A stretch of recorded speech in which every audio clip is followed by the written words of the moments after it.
All right, ladies and gentlemen, boys and girls, Herschel Talkers presents another episode of college football coast to coast. We're here with our national championship preview.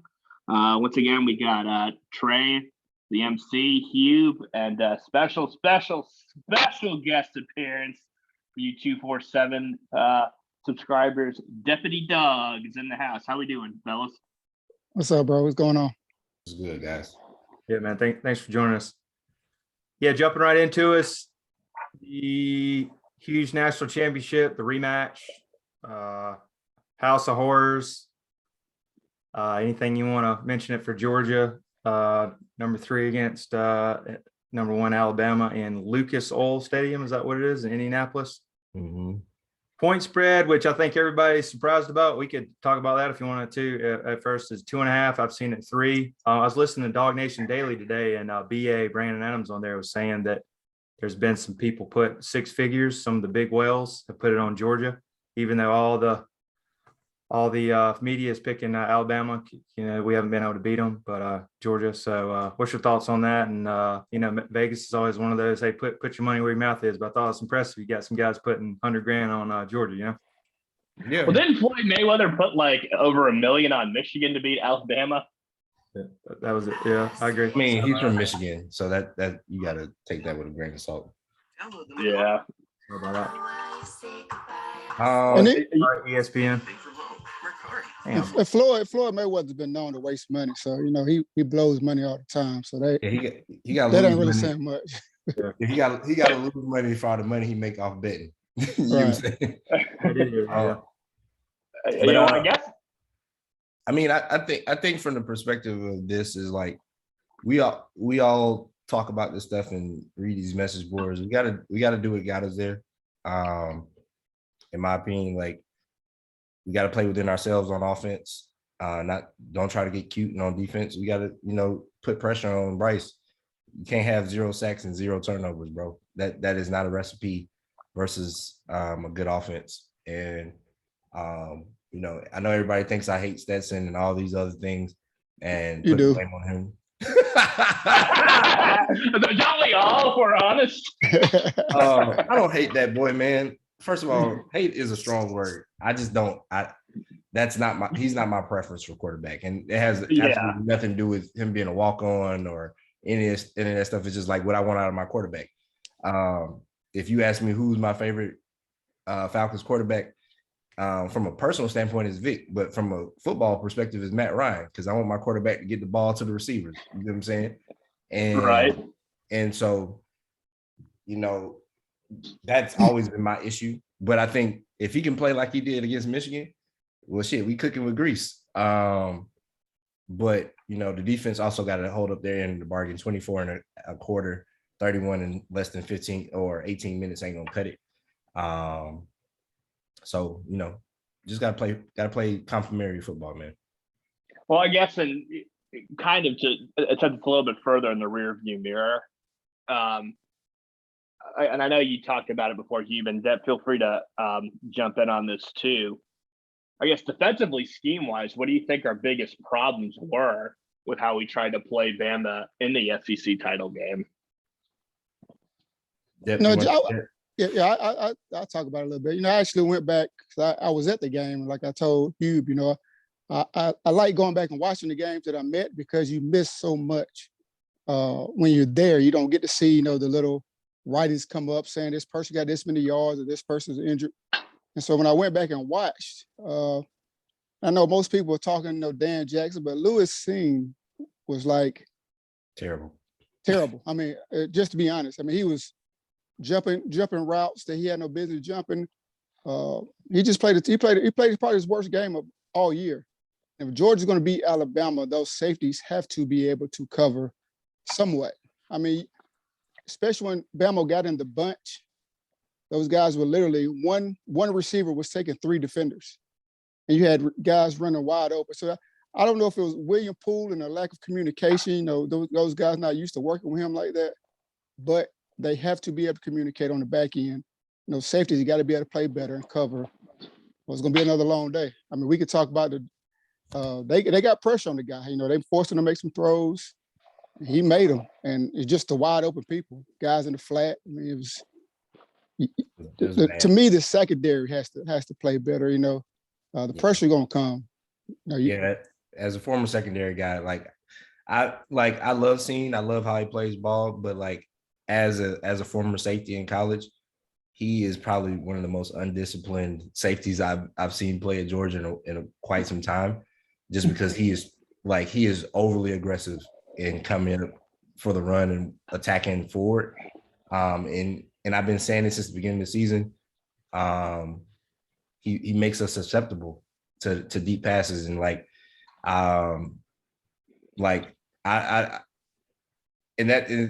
was also part of the reason I didn't like Chris Smith, because I didn't think Chris Smith was going to be able to erase a lot of stuff for Scene. Like when you got a guy like Scene, you need a guy that's going to erase that. And I think Scene's over aggressiveness, attacking the line of scrimmage and short and intermediate stuff. Poole, like I don't want to bash Poole, right? He didn't make the decision to put himself out there, but there is something to be said about experience, and to be put on the biggest stage of the season and be expected to cover probably the best offense that you're gonna play that year. That's asking a lot, even if the guy's a fifth-year senior. You know what I'm saying? Because he just doesn't have the experience. He doesn't have the continuity of trust, and trust is big in the secondary. You got to really trust somebody to do their job, and your eyes have to be disciplined. You got to trust what you're seeing, and be able to, and DBs have to be the most quick reacting players on the field, because they're dealing with the fastest dude on the outside, and your eye discipline has to be elite. And if you are not elite with your eye discipline, it is going to screw you, because your body is not going to react fast enough, and you're going to be exposed. We saw that with Kendrick versus Michigan. He wasn't disciplined, and that's why that kid Wilson kept beating him deep. You got to be disciplined. You can't underestimate somebody. You can't, be looking in the backfield, being lax with your technique, because good players are going to expose you. So the secondary has to hold up their end of the bargain. Secondary and the pass rush go hand in hand. You can't have pass rush and nobody covering. You can't cover all day and not have pass rush. So we got to send 5 or 6. And I know that puts us in a predicament, but if we send 6, we got to get home. And we got to make sure. Now it does help that they don't have Mechie. Brooks looks like he's coming on as a freshman at the end of the season, but he's no Mechie right now. So we'll see. It's going to be a different game, because Brian Robinson isn't nursing a pulled hamstring either. So we're going to actually have to play the run. How about him? Sorry. Hey, what was I gonna say? Are they banged up at O-line at all? I think I read that. Yeah, I know they lost two offensive linemen in the Cincinnati game, but they're quiet on the end. So it makes me wonder, because they're so quiet about it. Nobody's come out and said, "Oh, now this guy's good to play. He's gonna go." So it makes you wonder. Maybe it's the championship game. Maybe they want people guessing. So at the end of the day, they're banged up regardless. I mean, you're offensive lineman. Them shoulders are important, because you got to be able to extend those arms. So if those guys, got messed up shoulders and they can't, you got to keep punching them in it. Just like a boxer, you break them down, you wear them down, and we know body blows. And that their issue is the inner offensive lineman, those inside guys. You just got to keep getting into the middle, pushing the pocket, and try to, you got to keep him in the pocket at the same time. But he's not big enough to see over those guys. And that's what he was doing. He was slippery. He's a slippery kid. He slips in, slips out, and boom, he's 20 yards down the field. So I think you may even see like a Tyndale step up and spy on him or something, because what Bama did, if you go back and watch, they took a running back and they put him in a flat. And they did against Cincinnati too. So when you crash down on him, he just flipped the ball out to the running back, and it's 10, 20 yards. And he did it a couple times on us. I know Nolan got a block. He knocked the ball down once. But they guy would have ran probably for a touchdown because there was nobody around him. So, at the end of the day, it's going to all what we can do at the middle. And if those guys at Alabama can't play, then then I think that's a big stretch for us because Jalen Smith's going to eat. You know, Trayvon Walker's going to be able to eat. Those guys, if they're not healthy, it's going to be a problem for them. Yeah, I mean, so it was. I don't want to butcher the kid's name, but the kids whose name starts with an E, and Chris Owens. So that's their right side of the thing, and that's always been their weakness. So if one of those guys can't go, that might be a problem. They inserted Latham, the 5-star from IMG, at right guard, and then Owens got hurt. So we'll see. I mean, I'm one of those people that, like, I don't care what the injury report said. They said Brian Robinson had a pulled hamstring. He played the whole damn game. So, you know, we will see. I think the big thing we got to do is we got to be creative in how we create pressure, where we bring pressure from. We can't just keep running our guys up the middle. That didn't work. We got to bring some pressure from the outside while also getting push in the middle to keep Bryce in the pocket, right? Everybody's seen the stats. First half destroyed us. Second half, we started bringing 5 or 6. He was 8 for 20 for like less than 100 yards and no touchdowns, right? So the recipe is there. I don't know why we didn't use that recipe in the first half or the second quarter. But you know, I just don't. I like we could have played our worst possible game on defense, and that's something that I worried about all season because I knew what the back end looked like at safety. I wasn't really ever worried about the corners. Corners, when you play corner, most of the time people got to be, you know, elite to complete passes on a consistent basis because we're playing man and you're putting people, or even if you're playing zone, you're throwing balls into tight windows outside. And at the end of the day, this college, most of these guys aren't making those passes on a consistent basis. But when you open up the middle of the field, like we did with Jameson Williams being undisciplined with Poole and Scene, that's a much easier pass to make. So I just hope we can be sound in the secondary because I think our front end will do their job. And then on offense, you gotta keep them off balance. Throw on first down. Stay ahead of the sticks, not make boneheaded decisions with the ball. And, you know, I think we'll do well. Yeah, it's interesting. Jeff, as far as our offense goes, what do you think we need to do differently after having rewatched the game on TV? So, you know, excuse me, I only got to the third quarter, but going back and watch, Stetson actually played a really good game. I mean, he was, you know, guys were open. He was hitting them. You know, we could have run the ball. I think we had like 3.5 yards per carry. So we got to be able to run the ball more effective. And I'm a big Zeus fan. I love Zeus, but I just don't know if his style is going to work against Alabama. So they may have to throw some, you know, throw Mack at him and throw, you know, Cook at him. But you can't turn the ball over. I think that's the difference in the game. Going back and watching, you know, you turn the ball over twice at critical areas. You know, you got to pick 6 on one end, and then you were going in to score on the other end, you know, at least getting 3 points, and you throw another interception. So you literally that's a 10-point swing. You know, you look at the game and you say, that's a 10-point swing plus the other 2 times you went forward on 4th down in the red zone. That's at least 6 points you could have had. So that's a 16-point swing. You only lost by 1 point. So it's those little things, you know, those turnovers. You got to win the turnover battle to beat a team like Alabama. You're not going to beat them, you know, giving them extra possessions, giving yourself less possessions, and then letting their defensive special team score. You got to be able to take care of the ball. And it's okay to kick a field goal. I know most people say it's going to be a shootout. I don't think this game is going to be a shootout. I think these guys will come ready to play defense. I think Alabama's defense, I mean, these are the best 2 teams in the country. So it's not like one team is better than the other. One team is more talented than the other. They both have great talent. So in order to beat great talent, you got to be mistake-free football. And you can't turn the ball over. And, you know, even with Nolan, you know, Nolan saying he should have dived on that ball. You got to give Bryce Young credit. Because, you know, he didn't just give up on the play. He hustled and got the ball back. So it's those little inches. It's those little inches, you know. He didn't pout. He jumped back on the ball. And, you know, growing up, you're playing football. You know, your coach tell you, the guy fumbles, lay on him, you know, grab it so he can't get the ball back. So it wasn't even all on Nolan. It was everybody got excited And I think that's a problem. We went up 10, and it's like everybody just exhaled and said, man, okay, they not the old Alabama. And then when Alabama punched them back in the mouth, you know, it was really nothing. They didn't know how to counter that. So Yeah. you take away the turnovers, you run the football, you're probably gonna win that game. I mean, I know the score was 17 points different, but if you go and watch, Georgia moved the football on them. They did what they needed to do. It's just when it came to crunch time, they made the mistakes that's going to beat you against an elite team.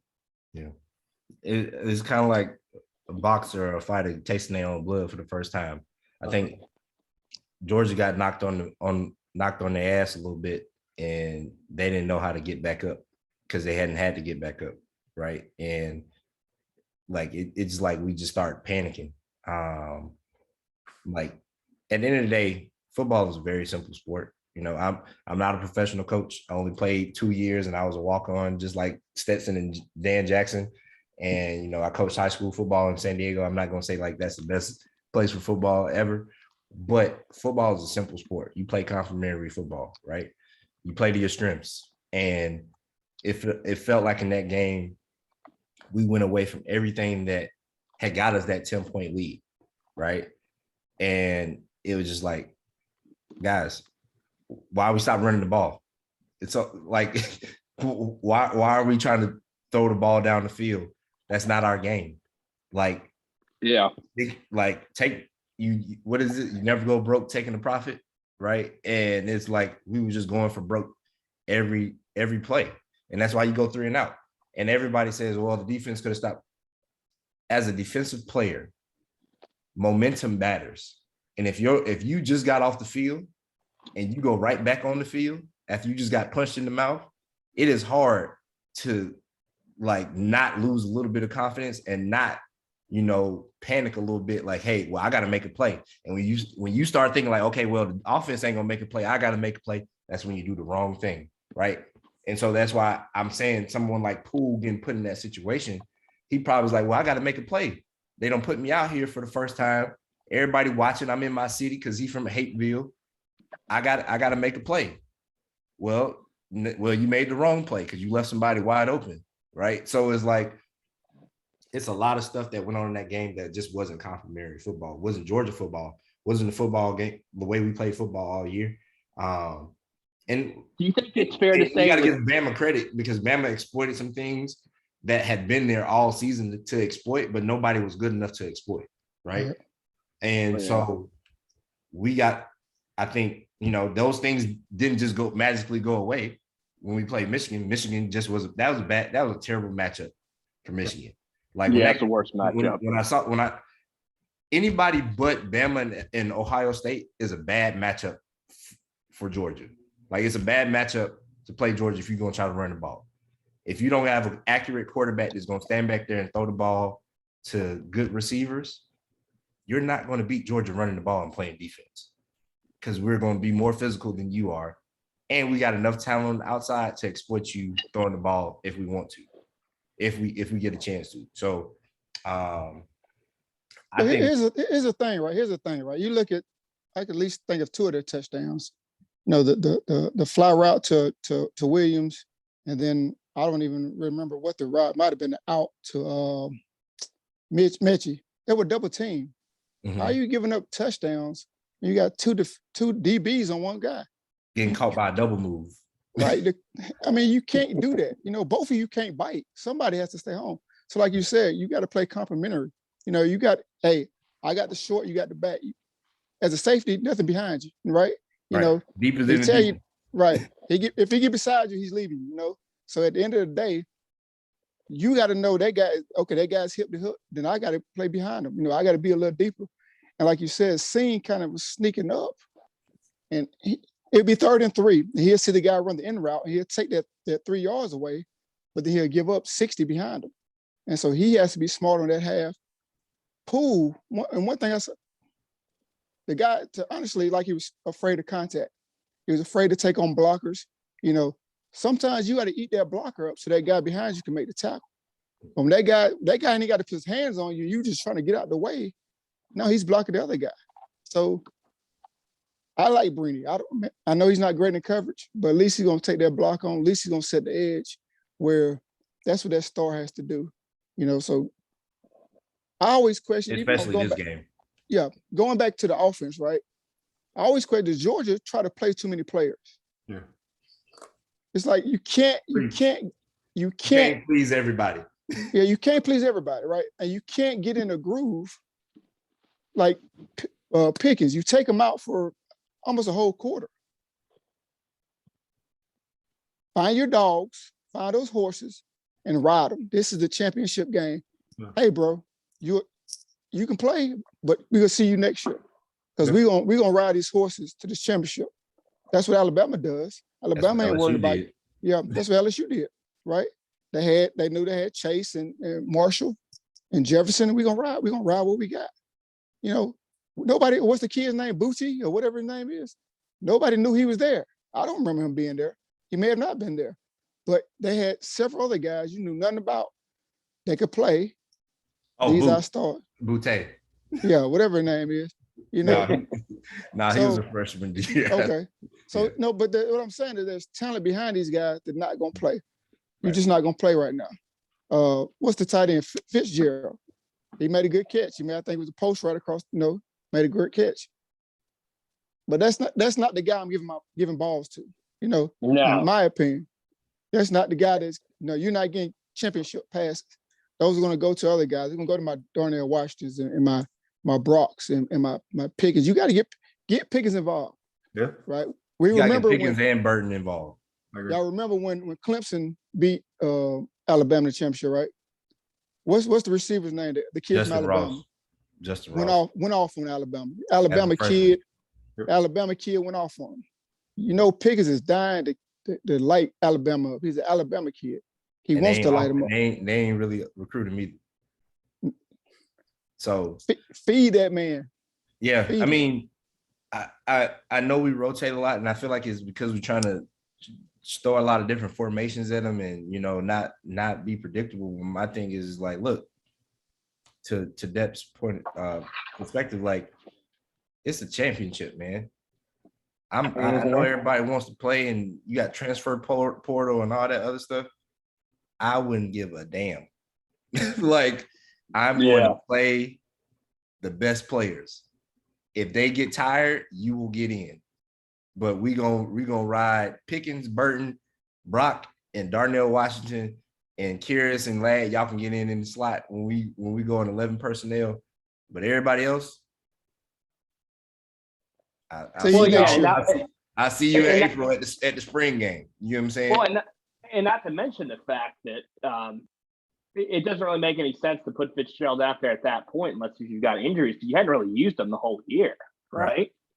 And then even at running back, I love Zeus, but as a defensive guy, as a defensive coach, I want you to play Zeus. I'm not worried about him catching no passes. When you put Cook and McIntosh out there, I'm worried because I don't know what play you finna call. Well, you got to think of this, right? What is Zeus is what? He's like a Nick Chubb clone, or similar running style. And what did we do in 2017? Right, we fed Chubb when Michelle was the one going off. Or something like 20 yards. Yeah, Michelle was the one going off. Yeah. That was the one that you should have read. So at the end of the day, Zeus and Kendall can holler at us the first 5 minutes of the game and the last 5 minutes of the game. Bro, if you play 1 snap, 0 snaps, or 100 snaps, and you win, you're still a champion. You know what I'm saying? You still got that ring. So for sure. No. Yeah, and we don't even rotate this much on defense. So I'm like, why are we rotating so much on offense? Like, bro, we rotate offensive linemen. Like, who does that? Who's out here rotating left tackles and right tackles? Nobody does that. Yeah. No. Let these guys get a groove, man. Let them get their train moving. And I think the thing is also we need to make sure that Stetson is able to do what Stetson's good at, right? Get him out of the pocket, do some rollouts, move him. Like, don't have him standing back there. And I don't think play action really needs to be part of the game. Let him see the field, back up and look at the field. Because when he turns his back and then he has to process really quickly, and if it ain't there, now what? So just let him drop back and look at the field. if you're gonna put him out there, treat him like a quarterback. Don't play action this on run, play action. Nah, bro. Drop back and throw the ball. We're gonna throw some flare routes, we're gonna throw some hot routes, we're gonna throw some smoke screens, we're gonna do the bubble. We're gonna get you in rhythm, get him in rhythm. Because I mean, besides the 2 interceptions, he did have a really good game, but those interceptions were just so costly when you're trying to come back when the defense is stopping them. So we got to make sure that we're putting our quarterback in an advantageous situation when he's dropping back to throw the ball. So Well, let me ask y'all this question, right? I really can't remember any. We got Stead out there because he's a runner. How many times a game did we call a run play for him?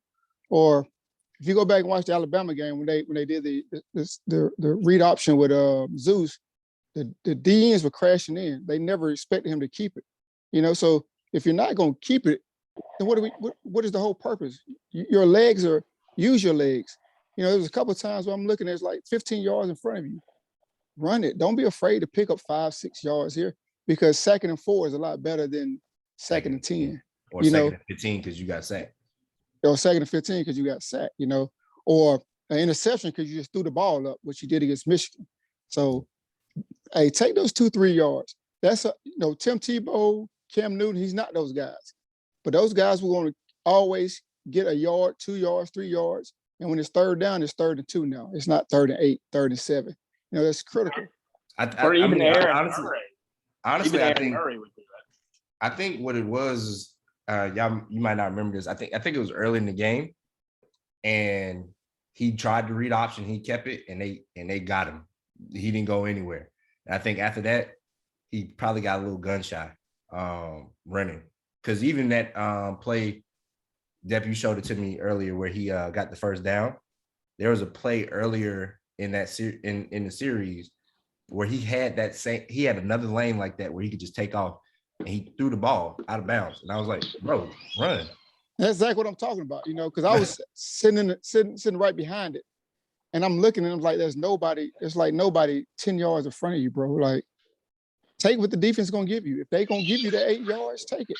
Just get down, get out of bounds, whatever you got to do. And then he came back the next play and just threw the ball away.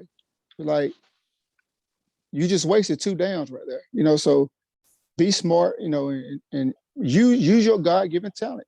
You got people say what they want to say. The kid ran a 4.5, in high school. He got wheels. He can run the football, especially when the defense is not expecting you to run it. You look at guys like Matt Stafford. I remember there was a game against Auburn. He did the zone read, and he finally kept it and took it like 60, 70, 80 yards to the house.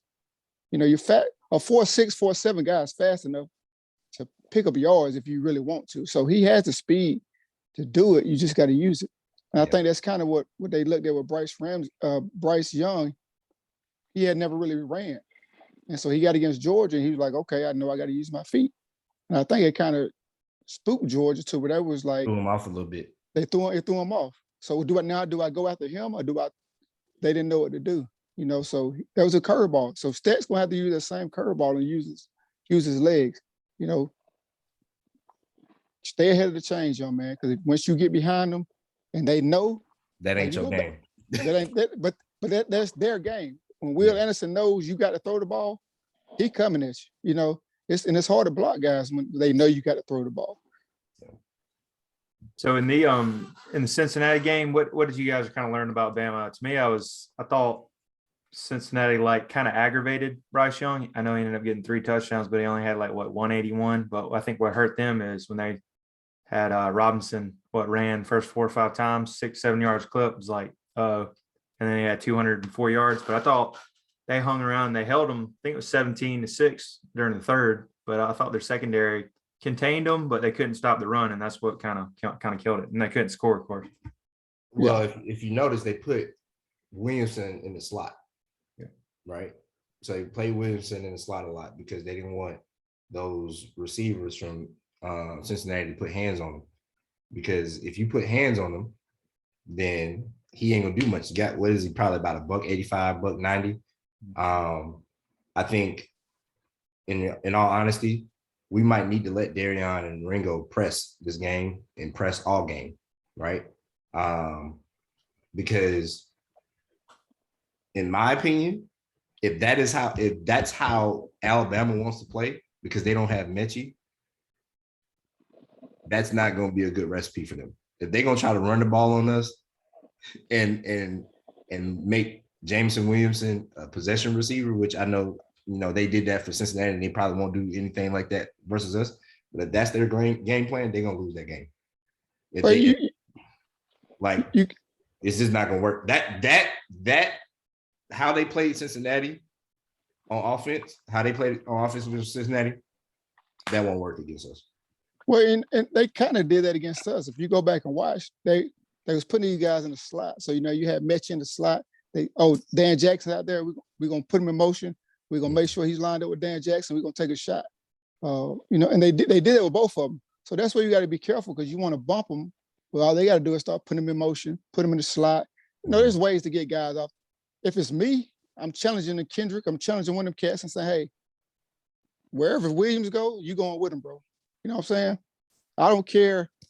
Everybody else do what you do. He's not going to beat you again. Somebody else got to step up and beat you. One of them other receivers going to have to make a play. If they make a play, salute them and you keep it moving. But that dude ain't beat me no more. Yeah. They going to have to beat. I would make Bolden beat me. Bolden and Brooks going to have to show me that they can beat me. I'm not going to let Williamson have 184 yards.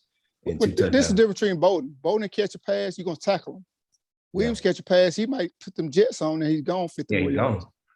So if he get 2 yards on you, he out of there. Because I thought Chris Smith had him. I'm looking at it, I'm like, okay, Chris Smith got the angle. He just flat out hit second gear on him. It was over. It was a wrap. I saw, as soon as I was like, oh, that's a touchdown. As soon as he touched the ball, I was like, it's a wrap. Because I was like, where is Ringo? And I'm like, ain't Ringo on that side of the field? Why he ain't catching? But yeah, when I saw Chris Smith was the closest person to him, I was like, yeah, that ain't Chris Smith game, bro. He not about to run that boy down, especially coming off a knee injury. Go back, watch that play, and watch what Lewis Seen does. Watch how he bites up. Yeah. I seen it. It's crazy. No pun intended. You get what I'm saying? Like,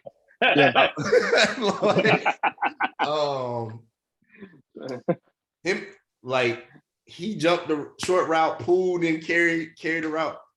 I was like, bro, what? Because initially watching it, I was like, why in the hell did Chris Smith open up like that? Because if you go back and if you're able to see it, he opened up immediately to the sideline. And I was like, what is he doing? Not knowing that they in cover 2 and Poole supposed to carry that and Seen supposed to be back. I'm like, bro, what are y'all doing? At worst, it's a first down, 15 yard, you live to play another down. Yeah. Yeah, you can't give up. Because in reality, if you look at it, moving the ball, they weren't really moving the ball on us. They had that touchdown. They had the 75 or 80 yard touchdown to open up the second half and a bunch of blown coverages. Look how big that fumble was, all right? Because it was 17-17, right? If you get that fumble, you get the ball with a chance to score going into halftime. Yeah, instead, or at least just keep them off the board. Instead, they scored, got the ball back at halftime and scored again. Yeah. And that was it. That fumble was, to me, was the biggest play of the game. But I put it on the board and I said, it was the biggest play of that game, and it might have been the biggest play of the national championship. Because in that fumble, they got the ball back, but they lost Meechie in the long run. So how big was that play, projecting forward? Nobody really could see that. But we'll know Monday night what type of effect that play had on the whole season. Yeah. I think just going back and just looking at it, like we had opportunities to make plays. Like I'm not gonna pick on Dan Jackson, but the play before Mechie got hurt in the first quarter or first half, or I think it was on their second touchdown drive, where Dan Jackson's in coverage, and what was it? He just I was like, bro, what are you doing? Like, you're right there. Turn around, go get the ball, something like pass interference, anything. Do not let that man catch the ball. Like, but that's the route to Mechie. It's kind of I don't even like a wheel route, kind of. I don't even Yeah. know exactly what it was, but Yeah, I had to go he- back and look at it. But I was just like, what? And the crazy thing or a is, fade I know route, you maybe. you know I talked all the mess on the board, and I had said, tell me one time all year where Dan Jackson made a play on the ball. And I was like, that is why I don't want Dan Jackson out there. It's not that he'll walk on. I don't give a damn about no stars. As a DB, if you play 13 games and you don't make one play on the ball, you don't have a pass breakup because you knocked the ball down, you ain't got an interception. That ain't playing DB, man. Like you gotta make a play on the ball when you got an opportunity to make plays on the ball. And Speaking of which, that's a microcosm of Dan Jackson for me. Hey Trey, why don't you tell him your story about playing both ways in high school, like your DB experience? I wasn't the best DB. I was a better quarterback, but I remember. I don't know if you remember. JT Wall, probably early 2000s. I didn't win He's fullback, and Okay, yeah. like David Green, but we played against him. He probably got 300 yards against this big white guy. He just run over. So I'd go over there and lock up with the DB, and then when there was a tackle, I'd kind of go over there and jump on the pile, and then when he would come on my side, I'd kind of like, coach, he's holding me, and kind of just fall down. I didn't want nothing of that because So you was acting like William Poole. exactly. I was one of those guys. Find the closest guy to block you. Please block me, please. And I was one of those guys that would be on the tail end that looks like I was running after him going down the field. Like, man, I was close, but I was really about 10 yards away. He was out there making business decisions, bro. Yep. I was more of a quarterback. So anyway, yeah. But probably best player was him. I would play against him. But I wanted to ask. So Sean's been critical of him. I guess the whole coaching, the mentality. I know Kirby's been 0-4 against him. We hadn't lost. We've lost 7 straight. If Kirby loses this one, what kind of a melt will it be on the, on program? Okay, 0-5, and if he loses with Bennett, I know that's been the big thing. JT Daniels, he probably won't play unless Bennett gets hurt. I don't know, ankle or concussed. But what's your thoughts on that? And God forbid if we lose, Or are you asking like what the significance is for the long term for the program? Yeah, Sean, go ahead and tell him what you think, Sean. You were texting me the other day. Like my personal thing is, I think it could be the beginning of the end of Kirby's regime. Just because I think you had, the East is kind of, to me, it's historically bad. Yeah. You've had kind of the pick of the litter recruiting wise for years. You had all your horses in there.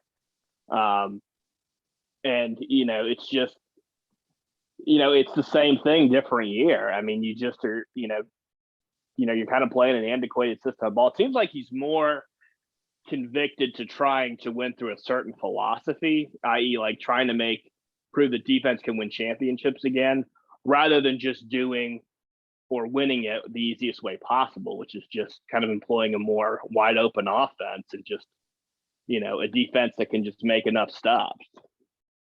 I mean, I think this is if we lose this game. I think it'll be based on how we lose this game, to be honest. If this is a closely contested game where we lose, I don't know, 20-17 or something like that, I don't know that it will be the end of the beginning of the end. I think, to be fair to Kirby, and I'm probably one of the most objectively critical people of Kirby that I know. We put up points, man. We put up points. What were we like top 10 in scoring this year? It's not that we're not open up. It's not his fault that JT got injured whenever he got injured and why he stayed on the sideline. We'll probably never know. I have my theories. I know what people have told me to the side.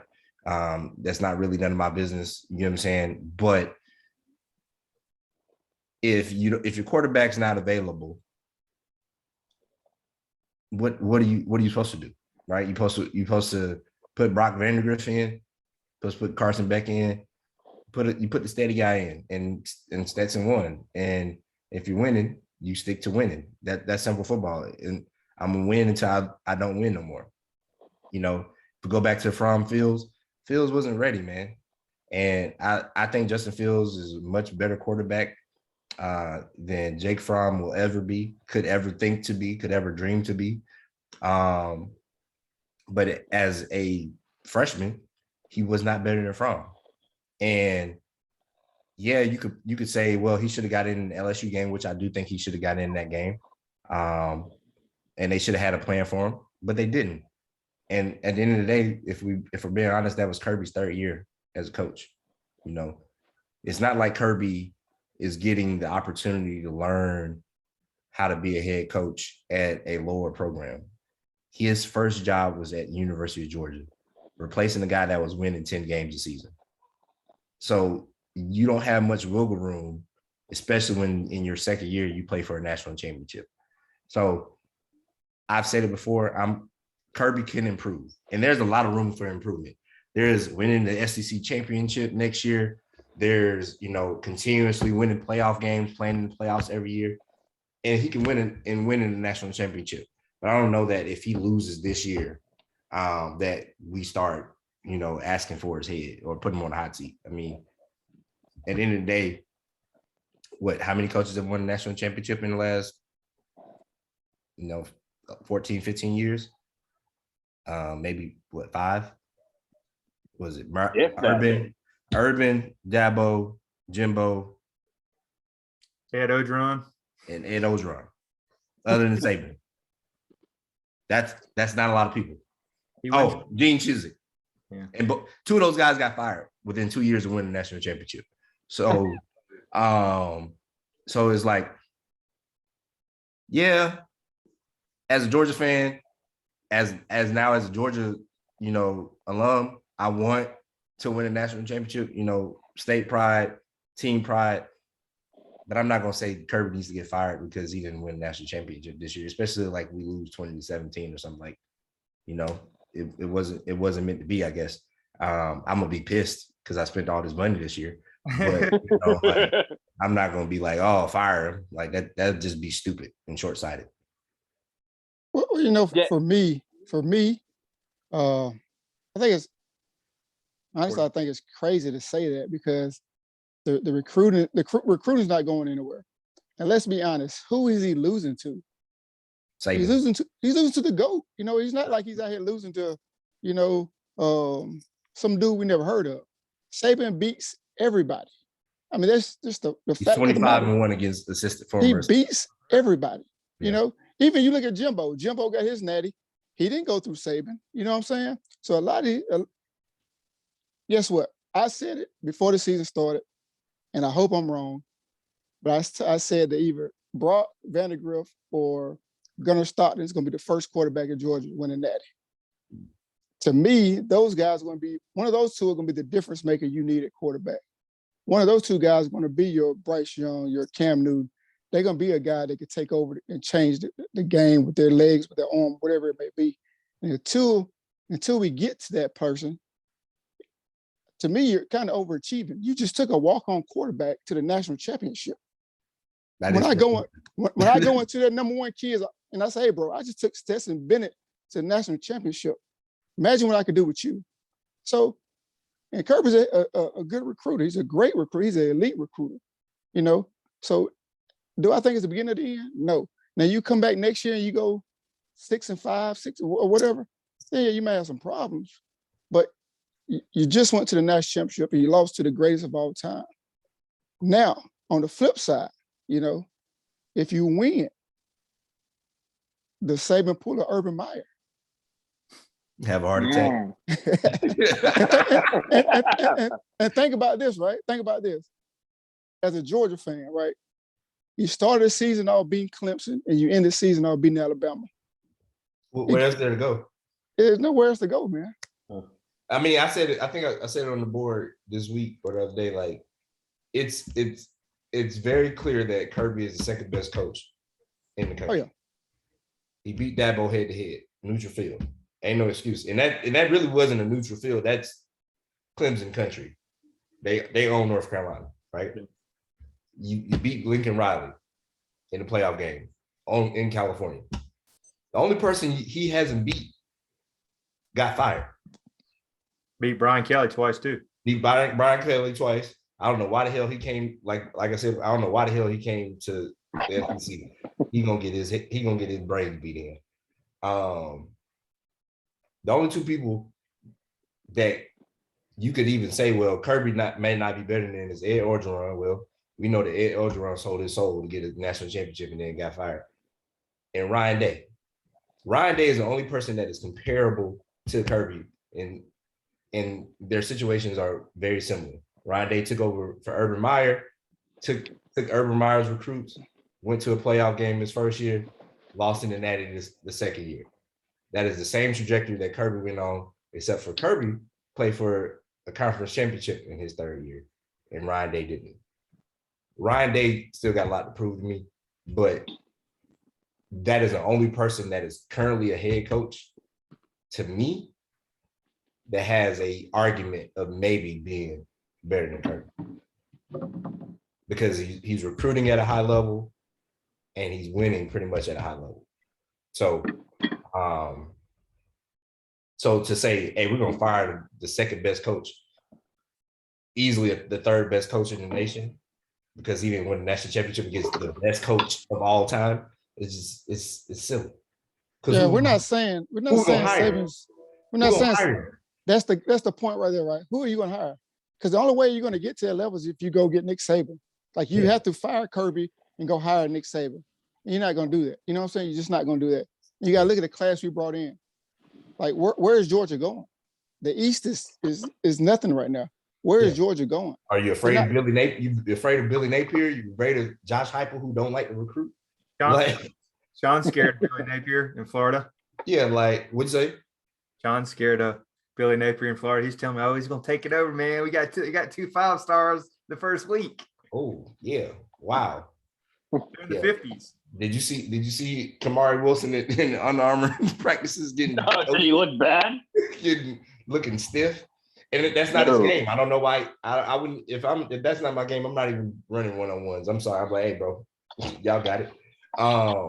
What you afraid of Shane Bimmer getting Oklahoma transfers? That wheel's gonna dry up real quick. So yeah, I mean, you're gonna fire Kirby and hire who? You tell me who you're gonna hire, and then I'll consider it. There we go. Yeah. All right, I know it's getting close here. I got 2 questions for you, and we'll get. So I got Georgia wins if, and give me your score prediction. Yep, you got it. All right, so Georgia wins. I got 2 things. Yeah. They get 4 sacks, and they win the turnover battle. They get 4 sacks, and they win the turnover battle. They win the game. That's what I got. Okay. How about your score? 2.5 point spread. If you're a betting man. If I was a betting man, the truth is, if I was a betting man, I would bet against Georgia, because if I lost, at least I got some money out of it. I'm not a betting man, so it's funny because like I told Hugh, you know, I thought about going to the game, and I'm like, you know what? Every big game that we've had, I've sat on my couch. I wore the same shirt. I wore the same socks. You know, even for the Braves World Series, I did it. So that's why I'm going to be sitting, you know, come Monday night. And I personally think, this is just my opinion, but I'm going to say Georgia 41, Alabama 36. Okay. I like it. That's what I got. Bama's going to score late to take the lead. Georgia's going to come back and win it on the final drive. That's what I got. Game, man. All right. Wow. That's a high-scoring game. Yeah. It's going to be that. All right. So I'm gonna give it to you in reverse order. Prediction: Georgia 24, Bama 17. Wow. That was my Michigan prediction, by the way. Lost that one. Yeah. So I think not Michigan. I think Bama's actually going to lead in the fourth quarter. It's going to be 17-10. Georgia's going to score 2 touchdowns late. Stetson's going to say, I can come back on Bama and beat him, right? But we win this game if we hold Bryce under 300 yards passing, and we win the turnover battle. If Bryce can't throw for 300 yards and we win the turnover battle, even if that means they get 1 turnover and we have 0, we'll win that game. Because I don't, and the reason I don't expect this to be a high scoring game is because I think they're going to try to run the ball because Brian Robinson is healthy and that's going to run the clock, which is not going to allow for a high scoring game. But I don't think he's not going to get anywhere near 200 yards. He might get 90 yards. I respect him enough now. I call him mid shelf. He's not mid, he's mid shelf as far as He a grown man, bro. He a grown man. That's that dude. He's a grown ass man. Yeah. I'm done doubting Alabama running backs at this point. You know what I'm saying? But I just don't think he's not gonna have that same type of game. But if we can keep Bryce from killing us through the air, it would be okay. But they're gonna put up points. They're just not gonna put up 36 points. I just don't see that. That I just can't. I can't logically think that we're gonna. Well, that again. You know, in my heart to heart, I believe that Georgia defense is gonna come to play. But like I told you, I had my little vision. I had a little dream where. Oh yeah, he have bad dreams. He have nightmares. That ain't even a dream. So I had a dream. Alabama was gonna blow us out in the SEC championship game, and it came true. And then I had the exact same dream where Williams scores late, and they push them up, but then we come right back and take the lead. So that's the score I remember, and that's what I'm gonna ride with. If I'm wrong, I'm wrong. I don't care if the score is 2-0. I'm tired of hearing 1980. That's my senior year. We beat the 5th ranked team in the state 2-0 in a rainstorm game that should have been stopped because of lightning. That's a win. 2-0 is 2. A dub is a dub. It's a win. Yeah. What you got, Sean? Oh man. So to me, I think Georgia will win this game if, and it sounds a bit cliche and vague, they dominate Bama all 4 quarters. I don't think at any point in this game we can be down double digits and expect to win. I think the moment we get down double digits, we're just not built to come back like that. So to me, if both defense and offense, if they come out there and just dominate Bama with all 4 quarters, I think we win. And I think we kind of have to do to Bama what they've done to us, which is just every time if they score, we've got to answer, right? I don't know how this game's going to go. I could really see it going either way, but here's the thing. Every game in the past, I've picked Georgia to win, and they've lost. So I'm going to go ahead and pick Alabama to win and hope I reverse. Take one for the team, man. Take one for the team. I like it. Yeah. And so I'm going to say 31-20 Bama. Oh, okay. Oh, okay. All right. Actually, Deputy Dawg kind of stole my little thunder there, but I'm gonna say 3 to 4 sacks. 4 was mine, and turnover battle because Stetson Bennett has thrown 5 picks in the 2 previous, as he's got to keep it less turnovers. Another big thing for me in the last 4 meetings, whoever's rushed for more yards, Georgia, even in the last game, we got out rushed. If we can rush for more yards, I'd say if we can go for over 150 and keep the chains, and just got to get pressure on Bryce Young and just make him uncomfortable and contain him. And I like it. And all the teams recently, except at Texas A&M, have scored 30 plus. I think before that was always 40 or over that beat them. LSU hung 40 something on them. Clemson hung 40 something. So I'm gonna go, and this is an elite defense. So I'm gonna say 35-31 Georgia, because you got to get over 30 to beat them. So I'm gonna say 35-31 and tight one. How about this? One more real quick. Player of the game or most impact player of the game, or who do you think it is? Okay, I'll give you offensive defense. Impact player of the game. Defense. Jalen Carter. Okay. Offense, Stetson Bennett. Okay, got to. Yeah. All right, for me, I'm going to go defense. Dog's going. That's right, the dog. See, hey, the dog is ready. That's what I'm talking about. That's a That's sign right right. there. That's a sign. So for me, offense, I'm gonna roll the dice and I'm gonna say George Pickens, Alabama kid. He gonna come ready to play. Coach gonna play him as the last game. Like he gonna make some deep plays. Defense, after listening to Nolan Smith talk, that kid's gonna come ready to play. I mean, I think he's gonna come ready to play. So I'm gonna take Pickens and Nolan Smith. Nice. What you got, Sean? Sean and the Dogs, they ready? To me, on defense, it's whoever is guarding Williams.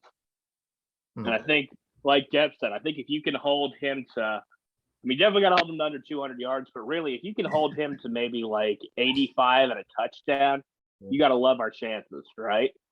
On offense, I think it's going to be James Cook, right?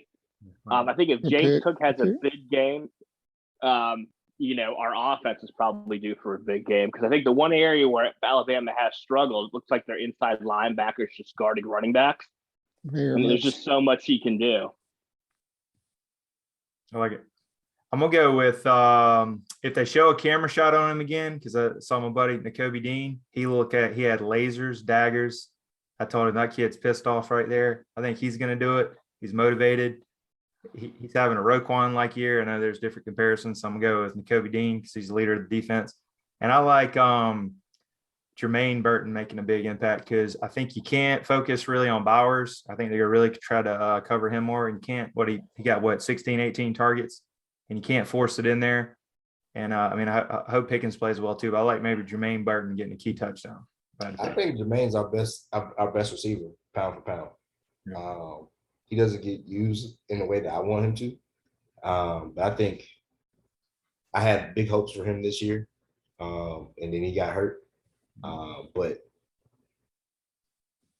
speed, going up and getting the ball, and tough. Because I don't know if you guys remember the catch he made over the middle when Stetson was scrambling and he made a play.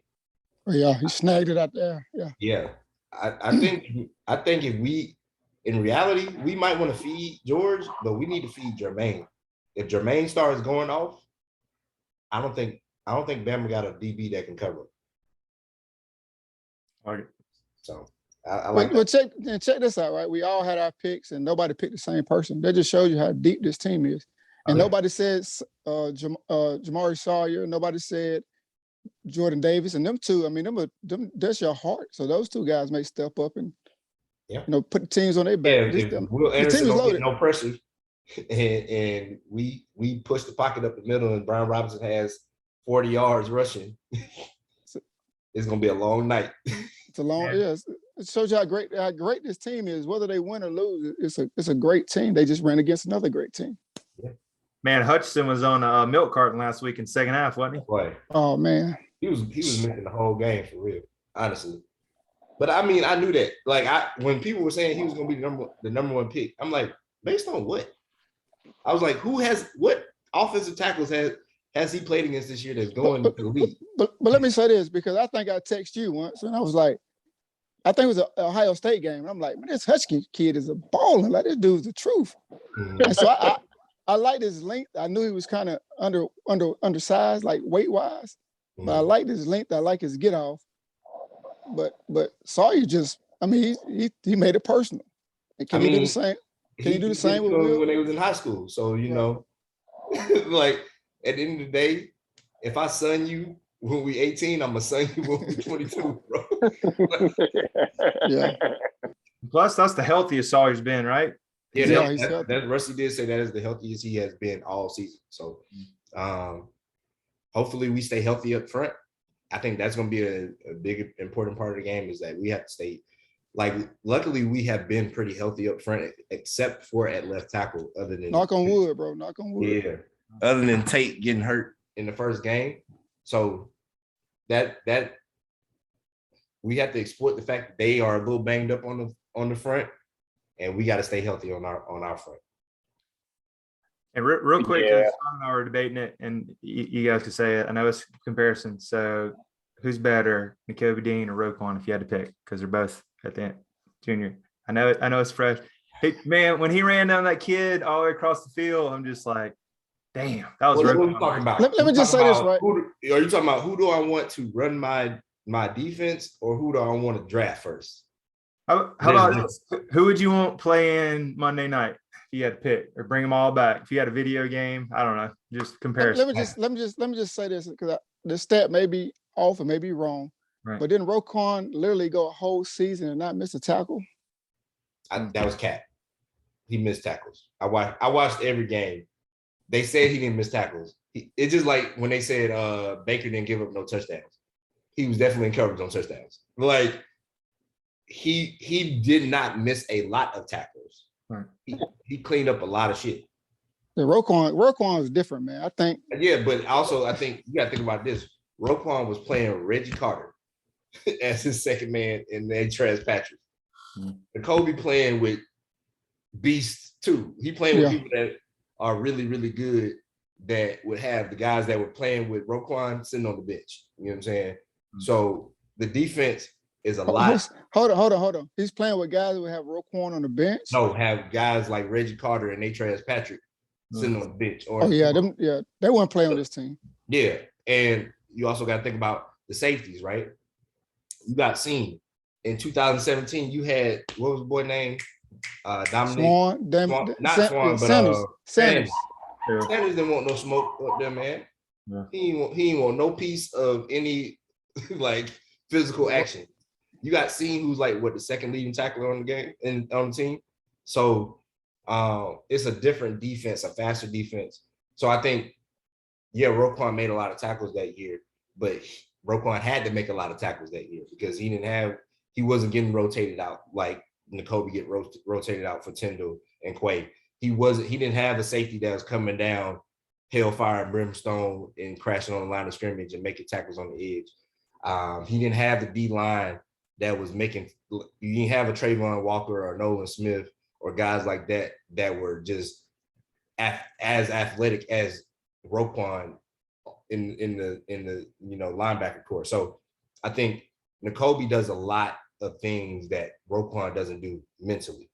I think Roquan is a better athlete. I think he is, if we're talking like 0 to 60, who gonna make a play? If you say, hey, you got one guy you gonna make your franchise draft pick in the first round, I'm taking Roquan. Right. But if you say, hey, but let me who do you want to be your field general for 15 years? Give me Nakobe. But let me throw a curveball in there because I say Roquan, but I'm gonna throw a curveball in there. For this game against Alabama, who's the better inside blitzer, Roquan or Nakobe? Easily. Exactly. So that's my point. That's probably why you want to play him in this game, because his strengths match up better with what Alabama wants to do compared to Roquan, who's gonna run side to side, sideline to sideline. I mean, don't get it twisted. Roquan was our second leading sacker that year. Oh yeah, I know it. Or led the team in sacks that year. But if you go back and watch Roquan, especially like Georgia Tech, Patrick a lot of times was like a fullback. He hit that hole and Roquan hit it right behind him. Yeah. No, so Roquan was set up to be successful with that team. He was set up to get stats. That's a hard choice, man. I can't, depending on who you're playing, it may change from game to game. Yeah, if I'm playing a team that's gonna run right at me, I don't know that I want Nakobe in there because he's such a cool guy. Like he's 5'11", he got heart and he'll hit you. But Roquan is was 6'1", 238, 240. Yeah. I want that guy in there, especially because I know Nakobe got bad shoulders. But yeah, if we're gonna spread you out, we're gonna give you a bunch of, different stuff to look at, and you got to make the right play. Give me the engineer. Yeah. Give me the smart dude. Yeah. That's not as athletic, but close enough. Yeah. Man, I know he's got some, I know he's older and he's not what he used to be, but man, when I saw Bears had Ogletree, and Roquan Smith, I'm like, damn, got some linebackers over there. I know he's older though, but Sean loved you some Ogletree back in the day. Yeah. Speaking of which, like if you've got these three in this game, Wow. which two are you starting? Ooh, out of those three, Yeah. Roquan and Nakobe easily. Hmm. Tree was just so undisciplined. Like, Tree got drafted because of being damn near 6'3", 240 pounds, and just dominating people. But you know, Tree messed up a lot. Like from a like a pure football perspective, there's a reason Tree's been on multiple teams in the NFL, bro. Like, Yeah. he's not the linebacker. He's not touching Nakobe or Roquan as far as like linebacker play. Like he's a great dog. He's a great linebacker. I mean, he's a first round pick and he's been in the league for bad long, but it's no contest. I take Odell Thurman over Tree. You know Oh, wow. So Yeah. Okay. Dude, I mean, when I remember looking back at Ogletree, it just seemed like he was just in on so many big plays. yeah, I mean, he made splash plays, but he also made bonehead plays. Like as a guy that, you know, as a safety, you want to know that the guys in front of you are making the right play. You don't have to come up there and run into a lineman or run into Brian Robinson at 235 pounds. So Tree would make a splash play like the block field goal, run back for a touchdown, and then be in the wrong damn gap and give up a 40-yard touchdown. Like you can't do both, bro. You gotta be, you know, sound in how you play at all times. Hey, just keep those scooter helmets away, right? Oh man. And the weed. Yeah. You come out better with a scooter hammer. Dudes I ain't letting that go, man. Yeah, I thought that was the craziest thing I've ever heard in my life. It had to be a misunderstanding, right? Bro, I just don't understand what the hell is going on in Rick days with like we don't have some Kirby's has had some stuff happen, but like it just seemed like Rick had lack of institutional control with his best player. I don't know any other coach that had all his best players get suspended. Like you have Gurley, you have Green, you have Bakari Rambo, you have. Well, hold on. Because Urban Meyer probably should have had guys getting arrested.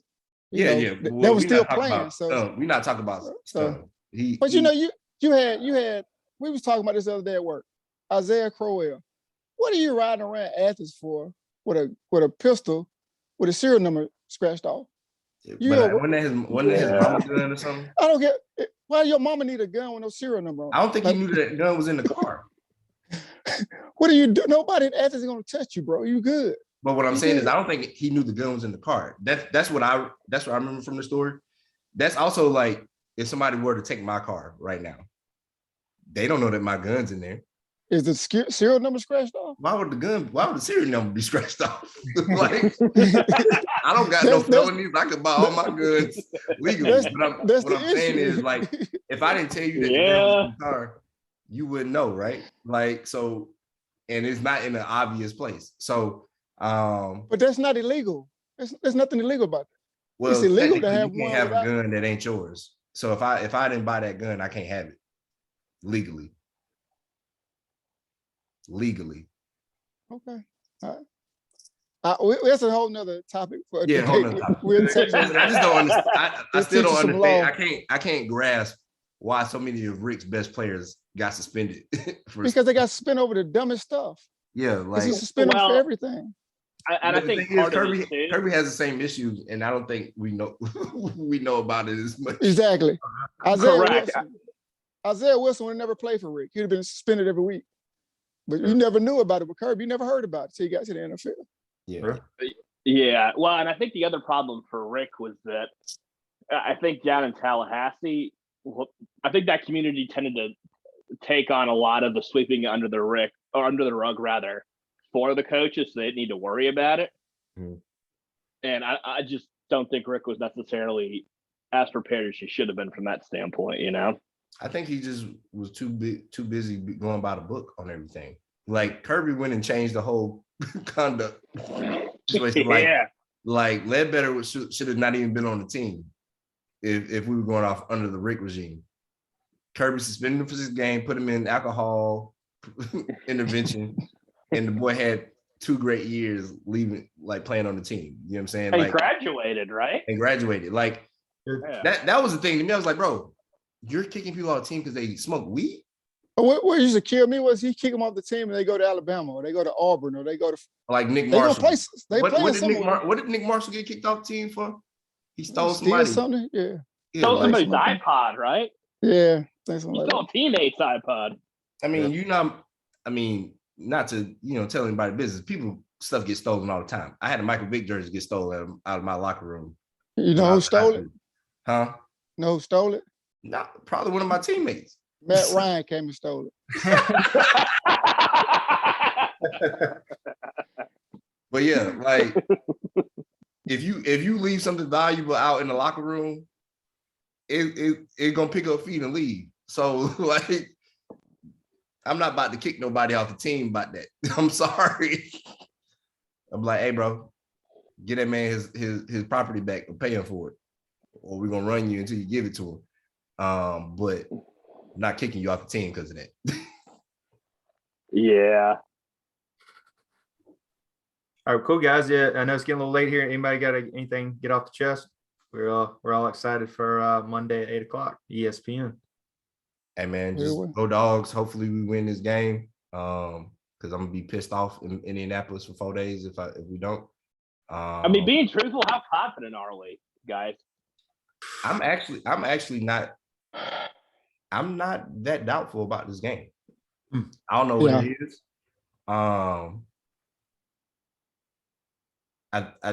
I just feel like it's gonna be a good game, man. I think part of it is not in Atlanta. And I think what I've noticed about this team is they play better when they're not in Atlanta. They seem a lot more focused when they got to lead the city, right? So good road team.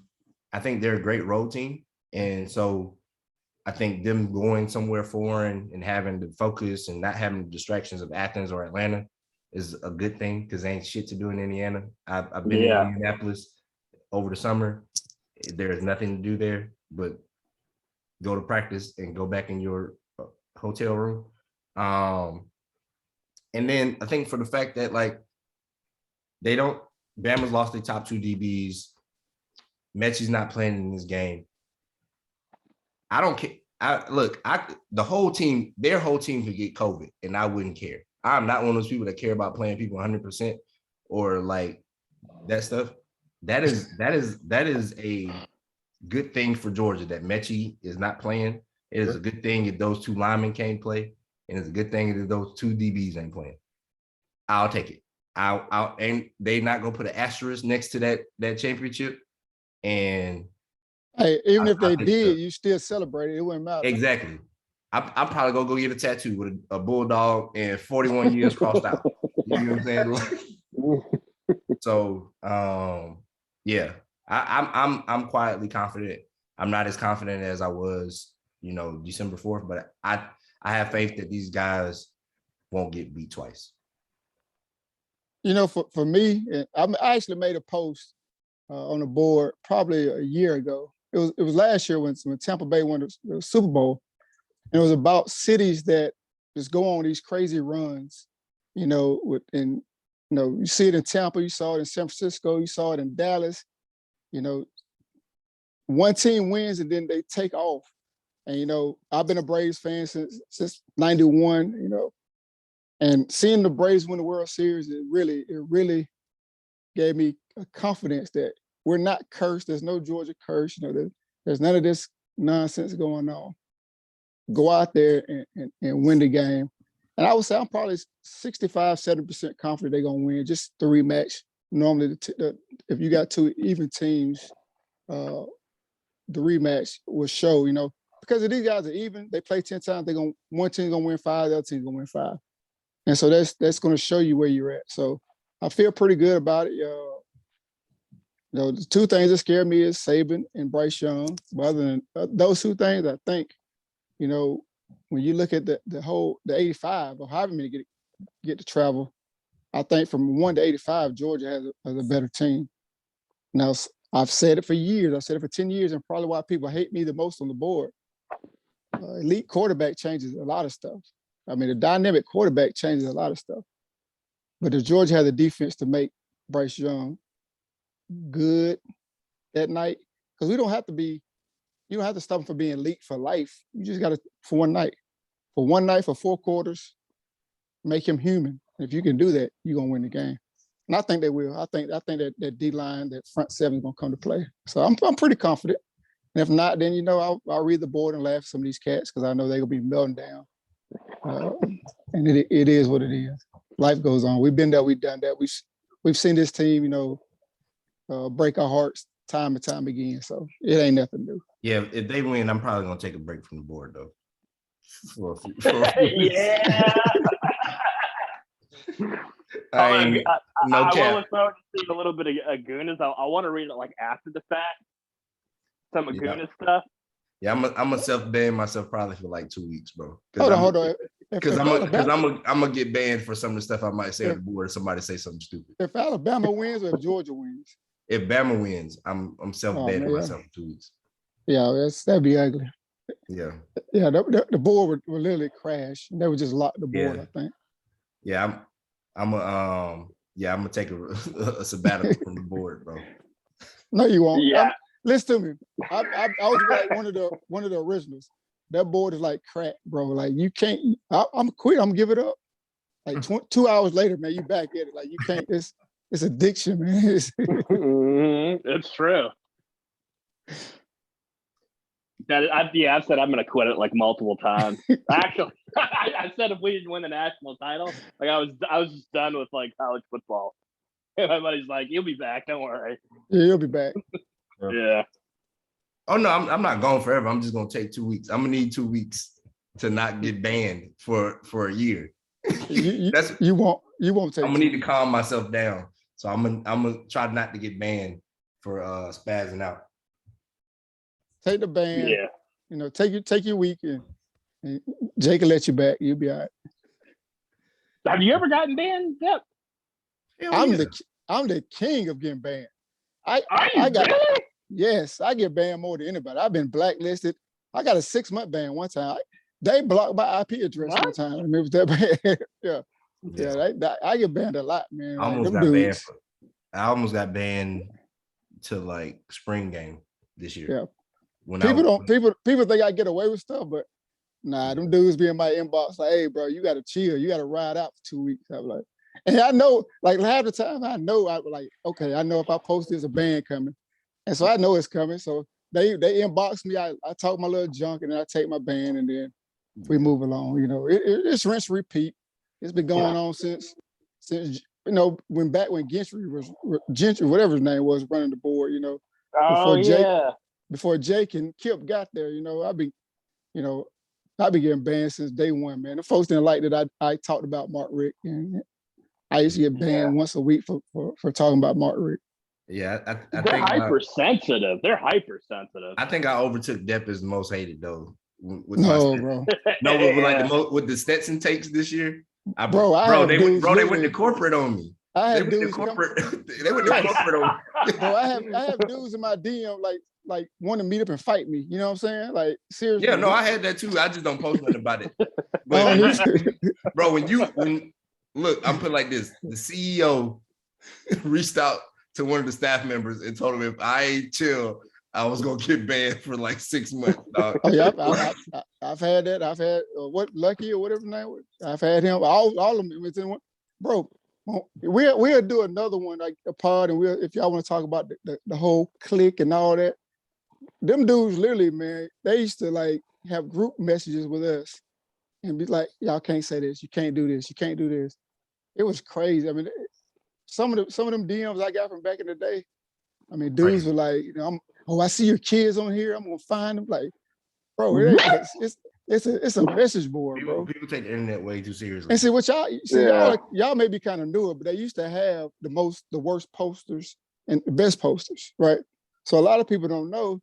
When I first got on the board, I was like, my opinions were so much different, and I used to get down. I used to get down voted for everything, and I literally hated it. Like I used to get my feelings about it. But then I started embracing it. I was like, I just downvote me. I want to be downvoted. And it's funny today because now you see everybody want to be downvoted. But 10 years ago, like nobody wanted it. Everybody wanted it because you used to get stars, right? Yeah, If you didn't yeah. get down, You had to you score get a and 5 whatever. star. And here I Yeah. am a 3-star. You know what I'm saying? Like you suck as a poster, man. But I was number 1, the most downvoted person in history. And I embraced it. That's why you see now the new guy post and everybody downvoted. I started that. I told him I'm the downvote king. I'm gonna bust your downvote cherry. That's why you tell everybody. And then sooner the whole board just ran with it. They started taking it. But yeah, some of them dudes, man, them cats really don't like me. And it's funny because it's just a message board, man. Like if you my guy Trouble, my guy Duke, a lot of them guys I know personally, like we talk all the time. And they're like, bro, you're not who you are on the board. I'm like, yeah, because sometimes I just get on there just to mess with people. You know what I'm saying? I ain't gonna lie. I troll. Don't say that. They'll take you to corporate. That's why they went to corporate, because I said I was trolling. Bro, I said I was trolling about one thing, and that's what they took you to corporate for. They banned my IP address. Like I was banned. Like, geez. They blocked my IP. Dep is me on the Clemson board. I can't get on Clemson board for nothing. Bro, I'm banned on Clemson board. I'm banned on Tennessee board. I'm banned on Bama's board. Yep. I'm banned on the Florida board. Jeez. It is what it is. No, I got a lot of bans for posting on the blue board when I first started. Like somebody told me I was banned from the Florida State board, and I didn't even know. I was like, bro, I don't even. Bro, you get banned from the blue board. No, I'm saying my posts on the blue board that were going to their board got me banned from the Tennessee board and the Florida State board because they said I was trolling. Yeah, I got banned from Florida State board, the whole Justin Fields thing. Yep. I would go on there, and I would tell folks he coming to Georgia, and Florida State fans just knew he was coming there. And them dudes would get so mad, man. I'm like, it's crazy. It's crazy. It's crazy how mad people get about a mission board, but yeah, I mean, it's opinions. It's pay $10 to give your opinion and read opinions and get mad Right. about opinions. Like, Dep, were you ever on the old Dawg Rant board? I wasn't. So the 2 boards I really started on was I used to be on AJC, and I was on the old ESPN boards. I didn't even know ESPN had a board. Yeah, ESPN had a board. I don't know if they had a Georgia board, but they had like a Braves and Falcons. So and back then I wasn't talking crazy, but you came over here, man. Them dudes used to like get at me so bad. I mean, I just embraced it. I became the villain, and I kind of just embraced it and had fun with it. So, but it's crazy to me that you get banned, Doug. I noticed you would take breaks. I just figured you got like busy with like nah, bro. I was getting banned. Like I would get banned probably once a month at one point. Like my guy, DC, me and him, we would get banned because I would see him messing with people, and then I would go mess with him, and then he'd get all like he started like DMing me, talking crazy, and then we get banned. It's like I used to just like getting banned. I used to like getting people banned. It was funny to me, But because like back when we had the click, so we had a running mission going ourselves. So I didn't really need to go to the board because we was talking the same stuff that the people on the board was talking about. So even if you ban me, I can still DM, So, and I would have 20 other people just DMing me. So we'd be talking, because you'd be surprised at how many people think like I thought, or believe in what I believed. But they wouldn't acknowledge it, or they wouldn't say it because they saw how the bees were swarming on me. And so I had so many people like support me through DM. Oh, hey, keep it going, man. I'm glad you're the one saying this. I'm glad you're the one doing this. I'm like, well, back me up, bro. See me out here getting dominated, back me up. Yeah. I just embraced the bad guy. It became funny to me. Like, yeah.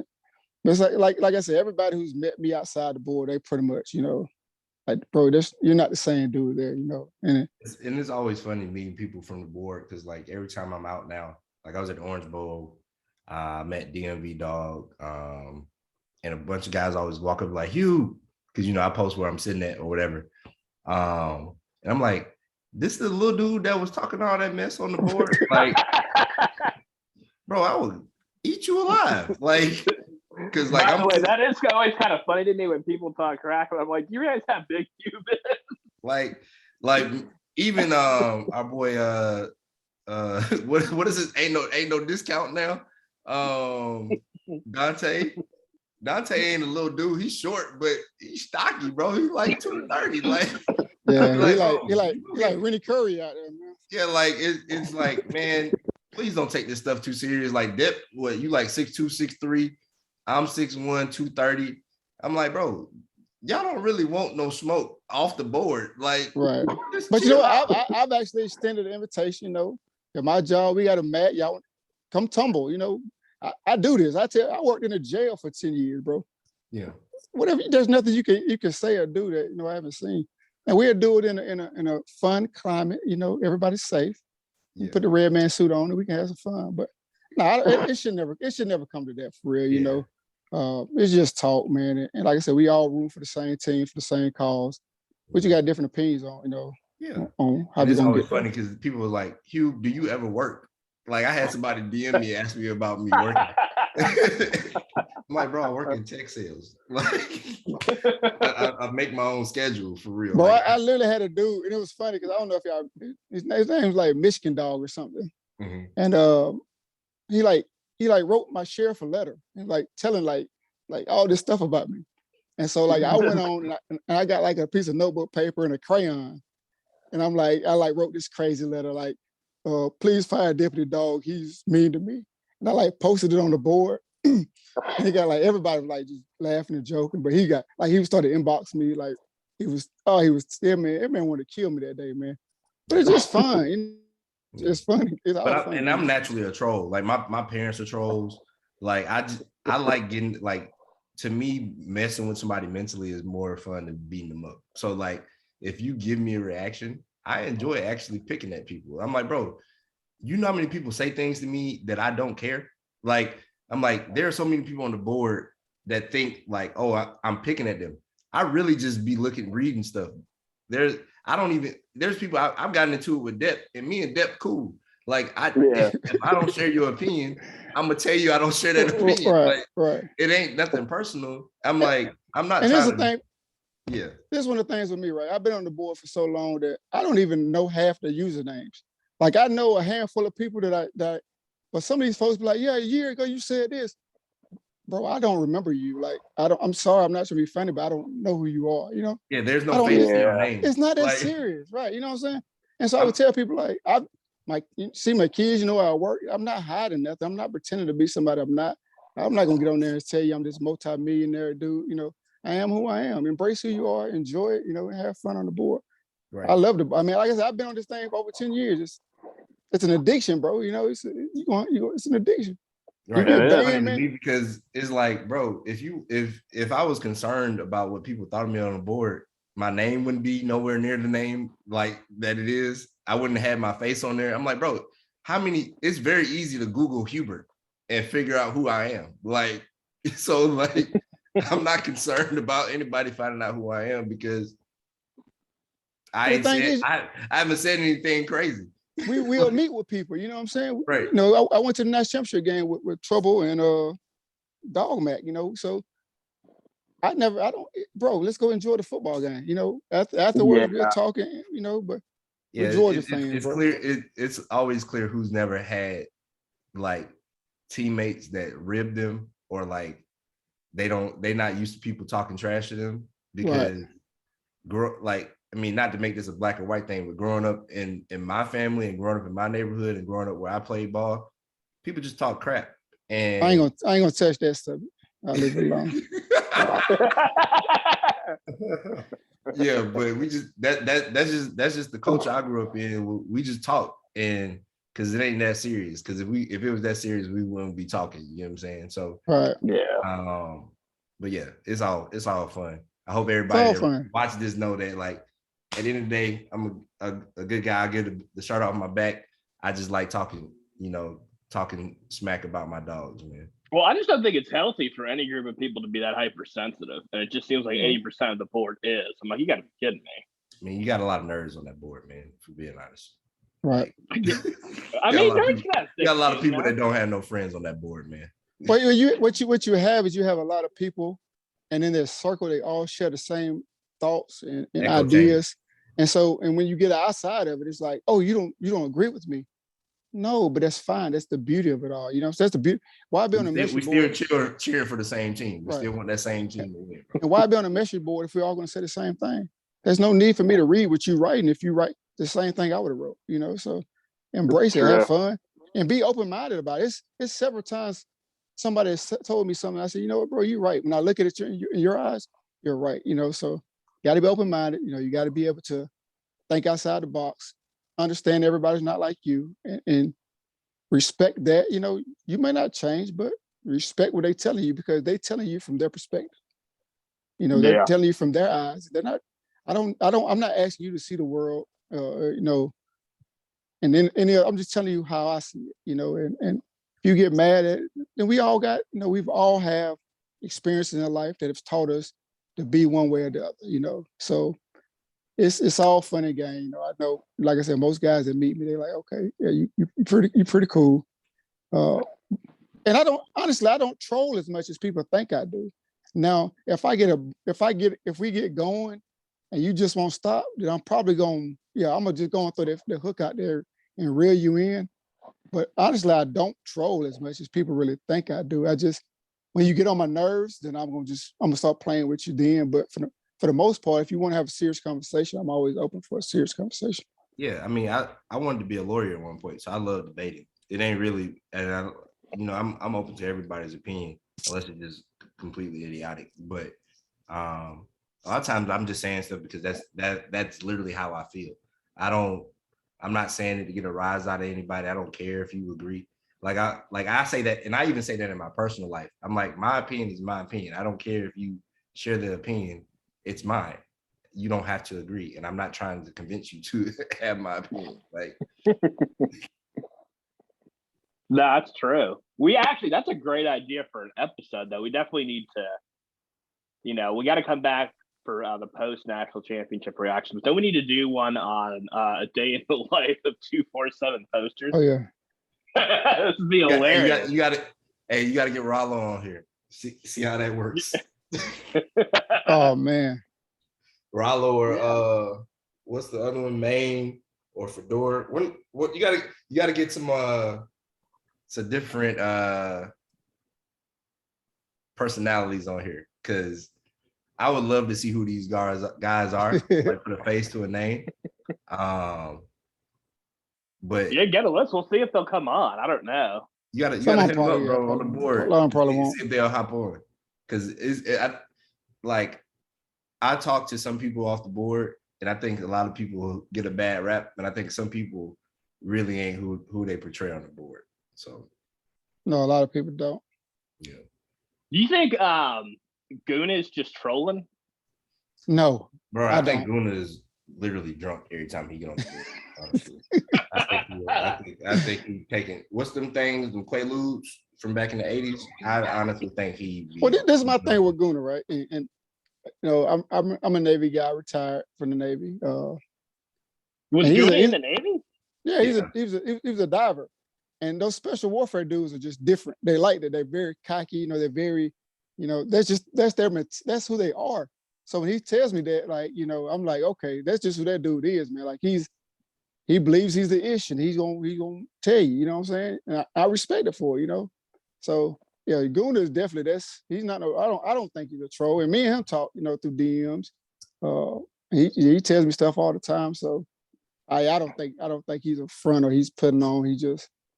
Nah. He's an extra confident gentleman. That's what he is, you know. Yeah. Some of the guys that I've gotten into it with have DM'd me on the side, and I'm like, oh, you don't really want no smoke, so you just talking because you know I'm really not taking it that serious.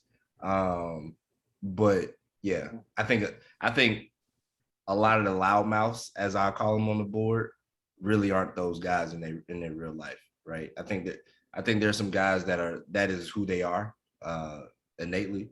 But I think some of those guys are putting on the show. Like, and it's funny. That's why. But to be fair, you know, there's times that I put on the show. There's times that you put on the show. No, that's fine. You know, I'm not downing it. I'm just saying, like, that's why I don't take it that serious. I laugh at it because I'm like, bro, you can't take it serious. Yeah, you really just you don't mean none of the stuff you're saying. If this escalated into something else, you wouldn't want that. Like because I feel like a lot of guys on our board are pretty well to do. Like, Yeah. and so like, you know, they might be blowing off steam because they're having a bad day at work that day. I know a lot of those guys got money because they messaged me for my tickets. Like, so like, it's not a situation where these guys are like sitting at home and really in their mom's basement or something. I just think, you know, sometimes, you know, people get caught up in the moment and do a lot, and you be like, all right. Yeah. And you know, I don't know if y'all remember this, but I had a time that my pastor had cancer. And you know, I put the GoFundMe on the board, man. Them dudes, like I had a dude, one guy, they gave me like $1,000, like donated $1,000. He was like, I'm a doctor that works with cancer. I was like, what the, you know? So yeah, some of them dudes got some money, man. You know, it all went to my preacher, and you know, thank you for everybody who gave to that. That was a few years ago. He's actually passed now, but oh man. yeah, some of them cats, man. Yeah, some of them cats got some money, man. I mean, they gotta have money as much time they spend on the board. They gotta be sitting there at home chilling, like, or like at work chilling. They don't have a lot of responsibilities. I mean, but look at, you know, like you, bro, like you in Charlotte, you in Miami, you going to Indianapolis.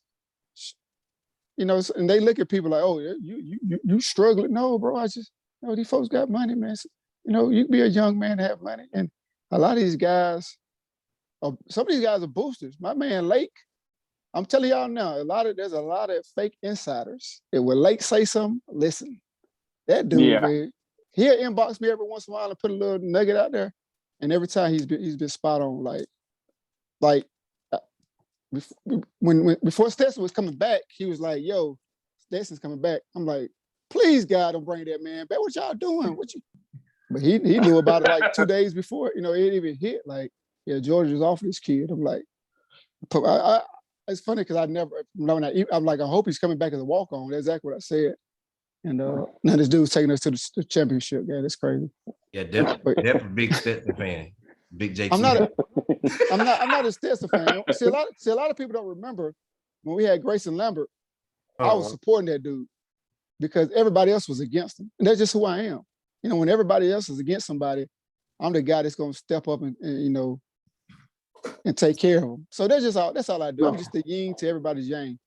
Y'all, you know, you get to talk about this cat. I'm gonna throw something in there to just be different. If everybody was on Stetson right now, I'd be talking about JT Dane. That's just how I am. That's just what I do. You know what I'm saying? If everybody was like, man, Stetson's the man, I'd be like, yo, but that dude, that's the truth. You know, I don't know why I'm like that, but I want to be different. I mean, when everybody was talking about the Easton, I'm like, nah, man, you gotta play Grayson, you gotta play Lambert, man.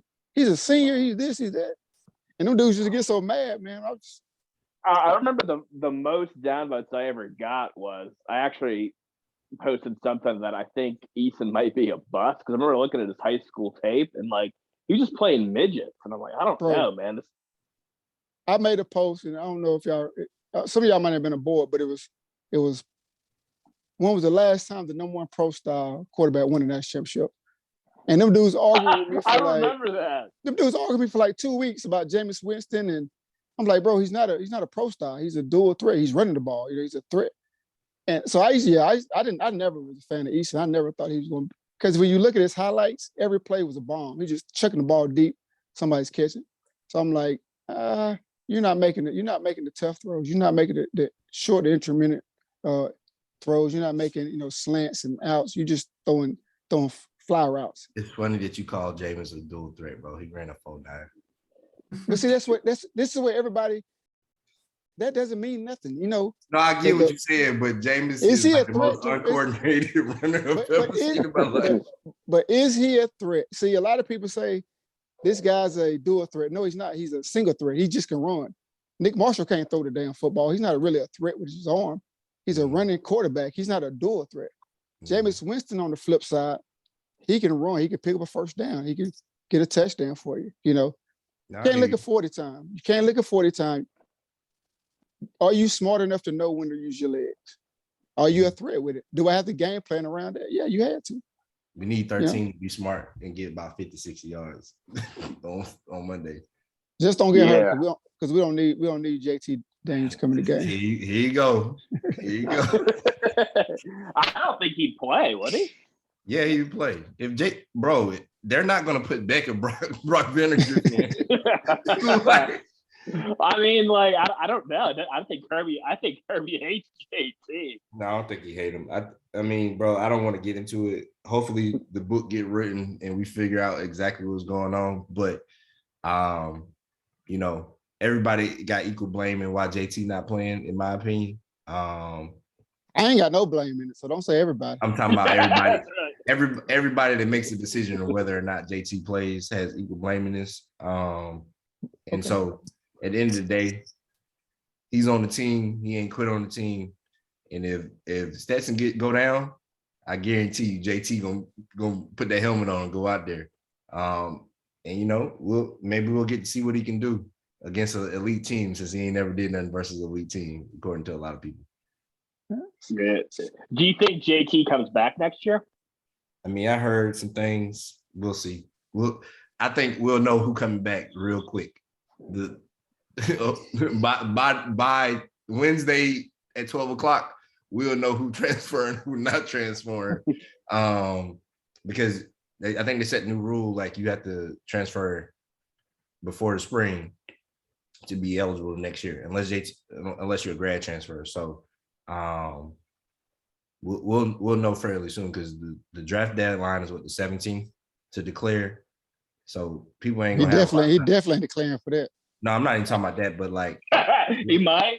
what I'm talking about is, in my opinion, JT comes back, Pickens comes back.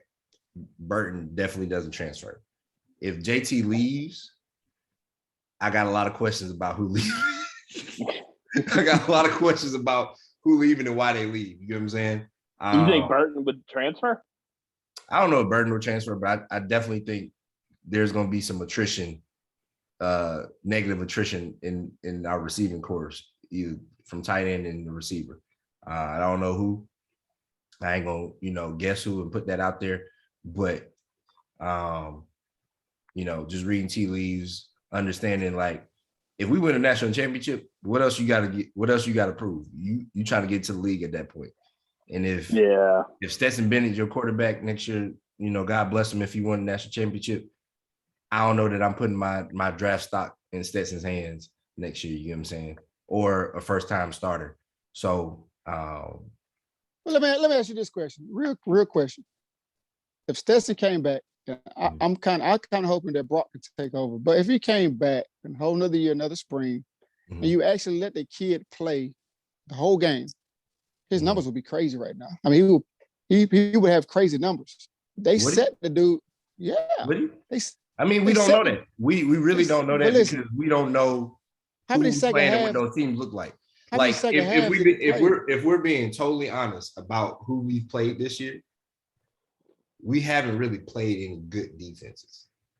So I don't know that Stetson is going to put up these spectacular numbers playing against teams with better, like if these teams are more like, think about the talent that Florida does have, if they actually are good, like they're getting coached well and playing sound defense, right? But this is my thing, right? If they're good, then Stetson has to play the whole game. He's going to put up more stats. The dude's been coming out at halftime. Some of these games.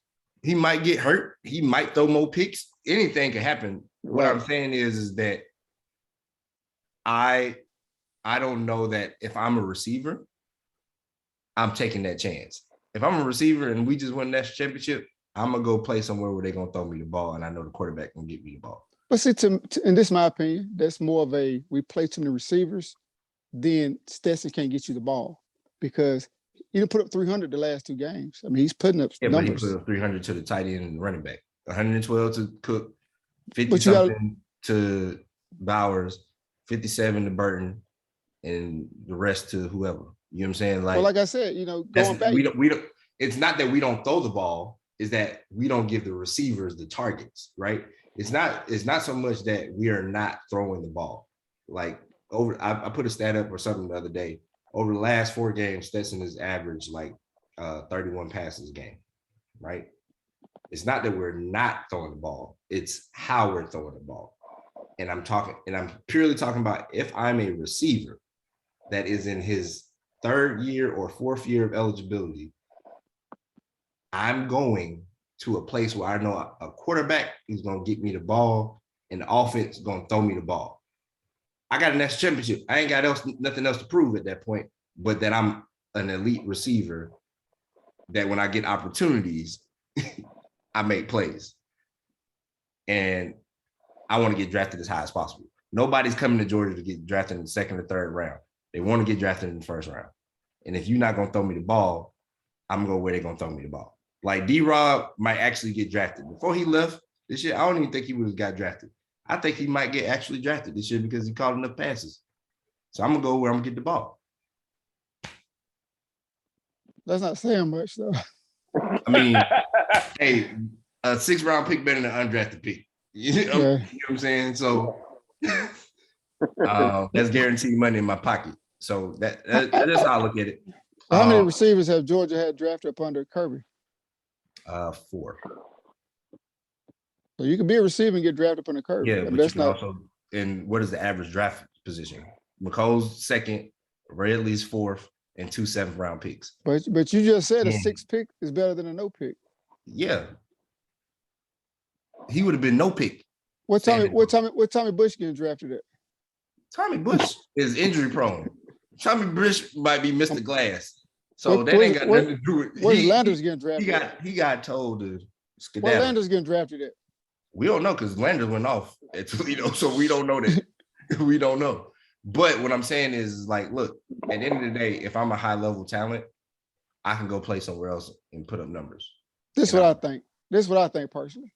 Mm-hmm. The younger guys, they need to look at what the older guys did. They sat back, they waited their turn.